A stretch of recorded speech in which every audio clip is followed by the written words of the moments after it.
What's up, guys? Welcome back to the Pat Cave. Got a very special video for you today. It's not an unboxing, but an unveiling, and I finally finished my Lost Boys Marko jacket. I know a lot of people have been wondering when it's going to be finished, and it's finally done. So I'm going to go ahead and do the big unveiling right after this.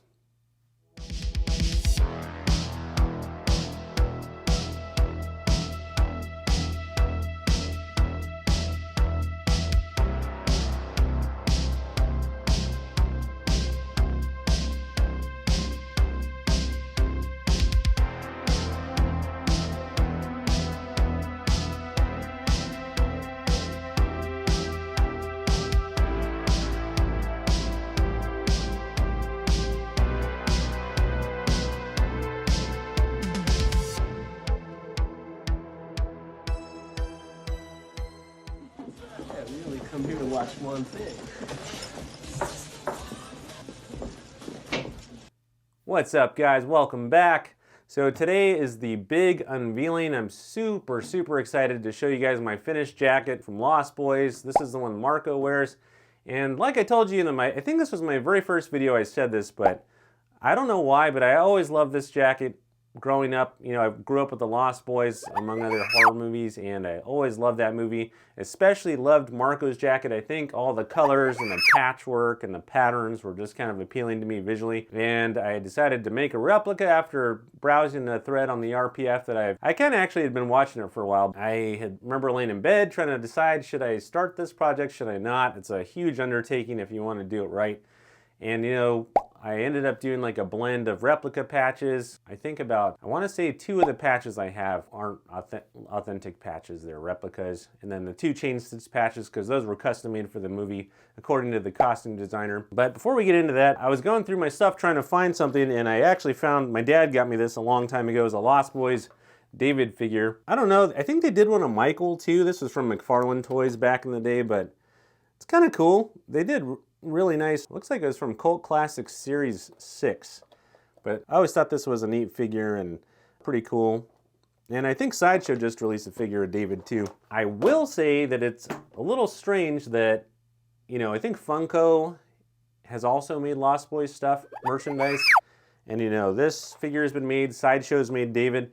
And for whatever reason, they never make the other 3 main vampires, Paul, Dwight, and Marko. You only get David and Michael, and I think the Frog Brothers are in Funko form now. I'm not sure what the reasoning is with that. I think it's a little strange because there's a lot of fans of the other vampires, so they're kind of doing themselves a disservice by not releasing any of those. That was just the thought that I had. So I had that, and I remember talking about this in my very first video for this jacket. Like I said, I've loved the Lost Boys since I was a kid, and Marko's jacket, and I actually made this. My mom gave this to me from my baby box, and it's actually like a tiny little booklet that I drew, or like a book, I guess. Let me try and show you guys here. There we go.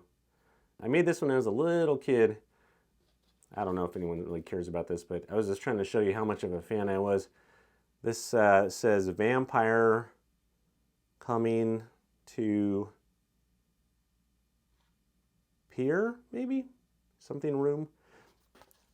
And you can see this is actually Marko up in this top corner here. Wouldn't be able to tell, patches would be pretty small to see, but yeah, I did like a little thing. There's Michael. Michael has something, a bottle of blood. I think that's when he drank the blood. And as you can see, he's holding the bottle there. I'm actually going to do a review too for that Paragon's blood bottle in my jacket, so stick around for the next video because I'm going to actually wear it a little more than you're going to see in this video. And the vampires hanging in the cave, everyone remembers that scene. And yeah, a couple little pages here and there, but it's kind of a neat little thing in the end. But that's how huge of a fan I am of the Lost Boys. Anyways, on to the main event. So, like I said, I've been working on this jacket for about, it feels like maybe 4 or 5 months, I think. Maybe around 5. And I've had a lot of help from the RPF community and some friends from there. They've helped me out with little items, and when I go over the jacket in detail, I'll go ahead and give a shout out to all those people. So I guess without further ado, here's the jacket.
And there it is. I hope you guys like that little montage there of the unveiling.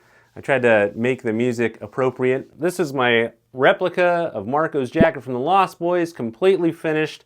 There's a couple things that I'll probably talk about here. So one thing you're probably wondering, if you're like a die-hard fan, is, so this jacket is based on the prop store of London / Los Angeles' jacket that Sean Clark owns. Those pictures are the ones that I mainly used for reference to recreate this. And at some point, and I actually took some really nice photos of that, so those are gonna have the background removed. So as far as the look of this one, that Sean Clark's jacket was the primary inspiration for that. The prop store of London, those photos are super high quality.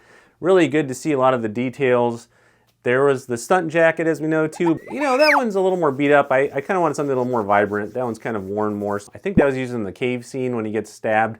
I think this was too, from what Sean said in his video, where he was hanging, and I can see that for sure. So some of the, you know, of course, this isn't exactly the same. You'll find if you ever make one of these that as you go through and you start putting it together, that things don't always fit together how you think they're going to. You know, some of the tapestries, the Matador, I had about 3 of those.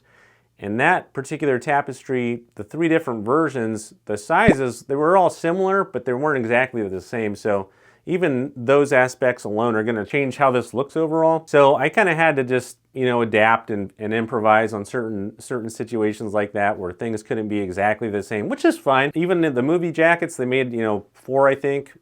Even those ones aren't exactly the same. You can see lots of different variations in those, and the patches or the way the tapestries are put on.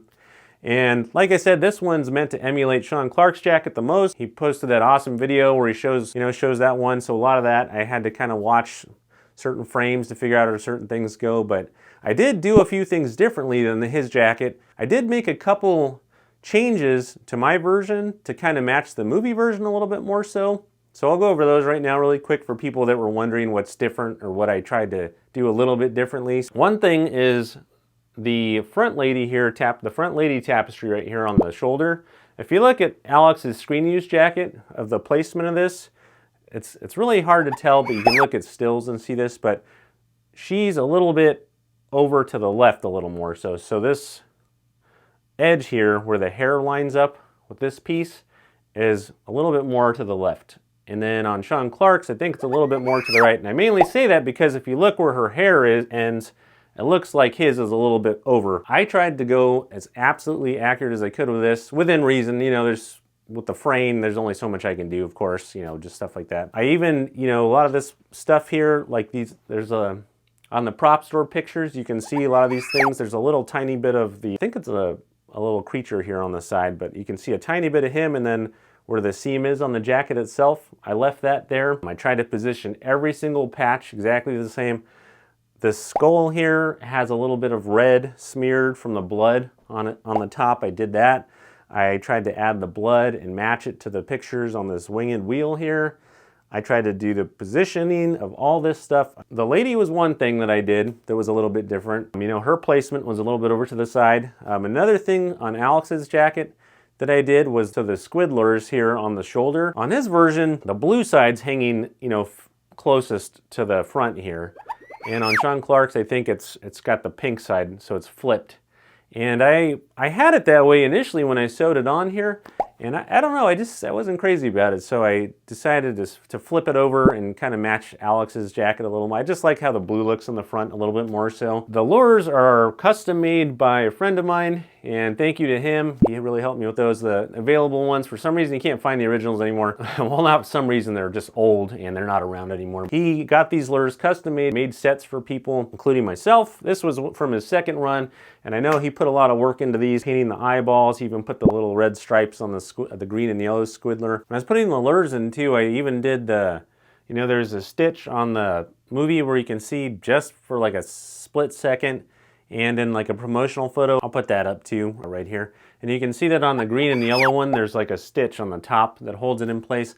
This other one, I just did 2 stitches, both through the eye here in the center, so it hides it better that you can't see them. You know, where these are at, that placement's slightly different too than Sean Clark's. I think the red and the blue one on his is kind of flipped on its side so you can see both of the eyeballs. And I'll put a little overlay of a picture here. That, you know, I didn't do that. I kind of matched the movie jacket more with the squiddlers as far as the blue in the front, and then putting the, you know, the positioning of them.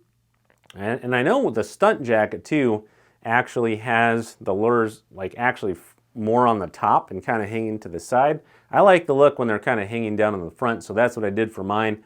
Of course, that's just all personal preference. All these things are. You know, the stunt jacket has the single matador facing the other direction on there. This is the hero matador, so it's got the two bullfighters right there. And the patch here, this skull patch is another thing that I changed. So on Sean Clark's jacket, it's kind of positioned up here, I would say about right there. And on, you know, Alex's jacket in the movie, he's got it blocking the top of the bullfighter. You can see their head and a little bit of the collar, so I did that. And I also was able to find, I think I mentioned this in my other video, but the stunt patch had a skeleton nose. This patch here has just a X for the nose. And that was strangely hard to find. I figured there'd be way more of those around, but apparently there isn't.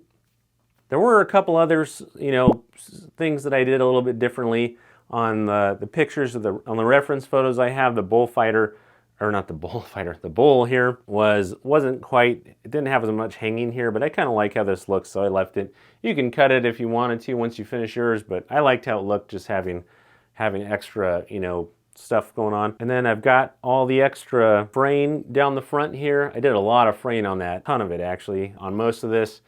I've got the, you know, the collar piece here with the skull and crossbones, the smaller one and the bigger ones down here. And on the back, there's a couple small details that I did to match the jacket from the prop store. I only did the one red gem here, and I tried to find one that had 5 prongs, because that's how the one is on the movie prop.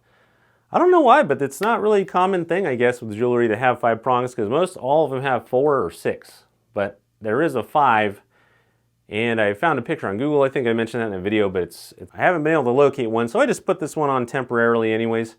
I've got that on there. We've got the 2 gems for the eyes. Those are slightly smaller. Those are 4 millimeters, and then this one's 6 here, so a tiny bit bigger. And got all the pieces attached back here. I tried to leave, you know, a little bit of a seam here visible, like on the, you know, the actual jacket. Got the blue patch.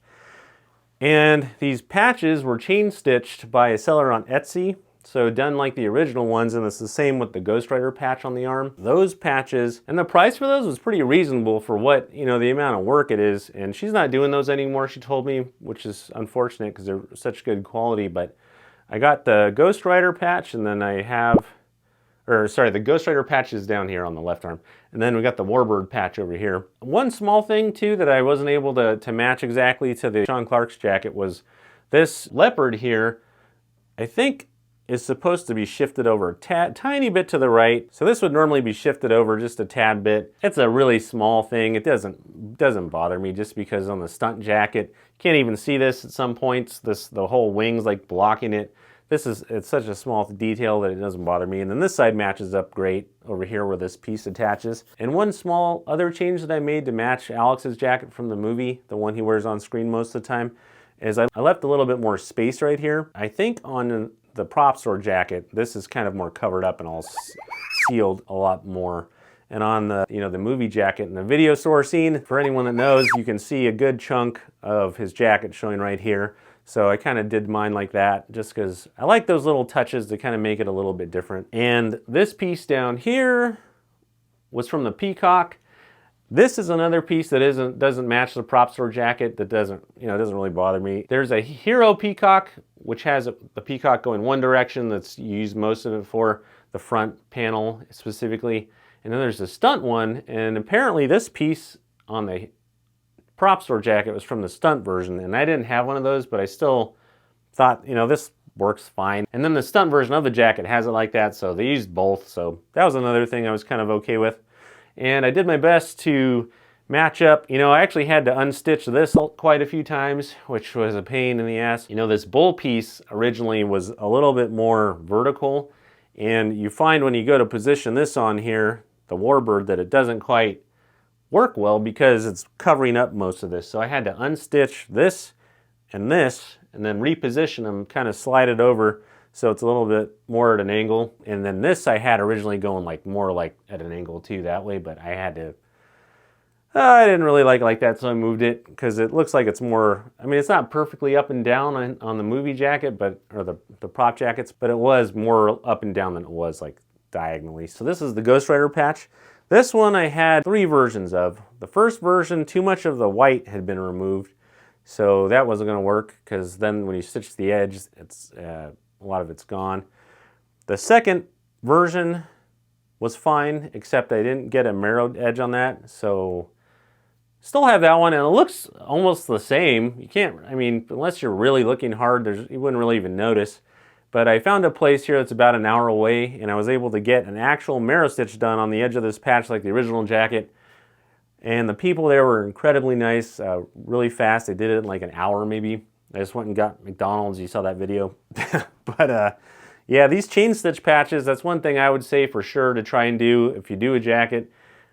If you can help getting something that's more original than, you know, the mass-produced stuff, it's always going to set your replica apart quite a bit. So that's always a little bit of my advice. You know, these patches here, like the skull and the anarchy, I kind of just distress those by hand. I have a bottle and it's acrylic paint mixed with water, and I went outside and sprayed them down and then wiped off the excess paint, and it leaves a nice distressed look to it, nice and dirty. And the same gentleman who helped me with the squid lures actually knew the person too that did the edge stitching of this. I think it was an overlock stitch was what it was called. He knew somebody that could do those, so I sent him those patches and he was able to get them overlock stitched, the correct stitch from the movie. I really spared no expenses, John Hammond would say. I tried to get every detail that I could, down to the little blood drops on this winged wheel here, to the correct stitching for this. I even cut the lures so that the green and yellow was slightly longer. If you look at the pictures, it looks like it might have even been a bigger lure on the original jacket than the pink and blue. But I tried to cut this cape perfectly, stitch everything as close as I could, and I've got some good comparison pictures too, like I said, that I'm going to do. One small thing that I don't know if anyone's noticed this yet, because it's not really overtly obvious, but this peacock piece here down in the front is actually not the same color as the one on the arm. This one on the arm is a little bit more vibrant, and I had 2 different peacocks.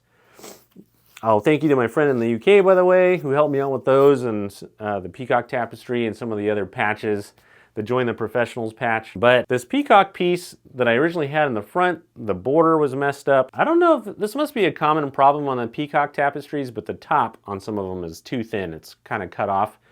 So he had one that had the correct top. He sent it to me, but it was a little more distressed than the one I had, and I ended up using the older version on the front here, and then the slightly brighter vivid one for the arm piece. And I don't think anyone would notice the difference. Obviously I'm telling you because nobody cares, of course. This piece on the arm here, I had to, so the left arm is a little bit of a pain. There's just so much that you have to do and trying to line up correctly.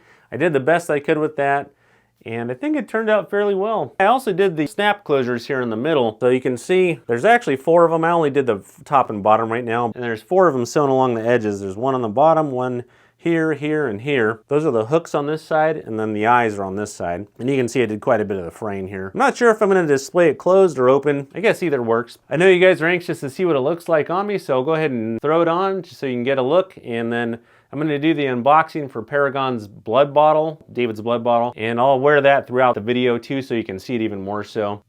And let's go ahead and suit up. And there it is, the Lost Boys Marko jacket. And this is a size 40 here, which was the movie size. I'm probably quite a bit more weight-wise than Alex, and then height-wise too. I'm about 6 feet. And I don't have an 80s tank top, unfortunately, so I had to settle for this one from Target. I got the gauntlets, as you can see, and one thing is that when you cut the bottom of this jacket off and then the cuffs, everything feels shorter. And it is. You know, this is obviously going to work better for somebody that's shorter than I am. I think Alex has probably got like 5'8", I would guess, maybe around there, 5'9". But when you throw the gauntlets on, these gloves have like their own cuff sewn into them. These are old motorcycle gloves I found online, and these looked to me like the ones from the movie, the same version. The buckle, this little piece here, the way the seams are, and it has this big piece. These work really well with the costume. I don't know about the chaps. I think that the chaps were something, I've heard they could have been custom made. I mean, I guess they could be custom made. It just seems like a lot of trouble to go through when, you know, if you need multiple copies of something especially. You know, then again, they did make a bunch of these jackets, which it would seem almost like an impossible task to recreate for these, like as a costume or wardrobe person. It seems like a huge headache. Sure, I guess they do tons of stuff like that, you know, for movies as it is, or more complex things even, so maybe it's a small thing. I don't know. I don't know anything about costume designing, but I do know that I loved how it turned out. Here's a look at the back, so you guys can see how the back looks with the lady. And if you wanted to take a look at the sides, we've got the side there. There's a look at that side. And here's a good look at the lures. They're kind of nice and long. I tried to cut them using the screen caps and the movie for reference to see how long they hang down. These are just awesome.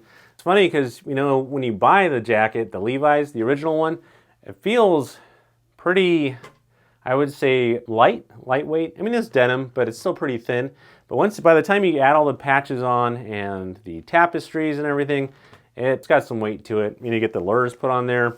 These things, I love them. Thank you. So just wanted to do a few acknowledgements really quick. You know, thank you to my friend who did the lures and sewed these patches on the edges, the anarchy, and then the, you know, the skull here. He helped me out with those. Thank you to LostinSantaCarla. She helped me out with this patch here down by the Viking. I don't get mad, I get even. That one I probably wouldn't have been able to find without her help. Pennywise, obviously, for all the research and figuring out, you know, a lot of the specifics about it. And anyone that contributed or helped me, thank you. You know, Dian did a few of the Ghost Rider patches for me, and she was really nice doing those. My wife for letting me make a huge mess, cutting up all these pieces, leaving little threads everywhere. I'm sure she's gonna be relieved now that she knows the house can be finally cleaned up. This whole thing turned out perfectly. I wouldn't change a thing. It would be nice, I think, to find the original Viking at some point. Those seem to be gone though, and I really am super happy with the way that turned out too, how it looks just perfect, spot on. The back off patch too, that one looks great for what it is. It's kind of like hidden away too on the bottom here, so I'm not too worried about that one. But thank you for everyone who's watched my video and subscribed and supported my channel, and for any type of nice comments. You know, I really appreciate that stuff. It makes doing this that much more fun. You know, I love all these obscure props, and I think my channel, I've noticed, has a lot more obscure things like this jacket than a lot of the other prop channels that have a lot more mainstream Star Wars stuff. I really appreciate everyone's support. Don't forget to like and subscribe. If you like my jacket, feel free to ever hit me up with any questions you have if you need help building your own. When I set out to make this thing, my goal was to make the most accurate replica that was out there, and I think that I've come close, if not done it. I really appreciate everyone's support, and thank you guys for watching.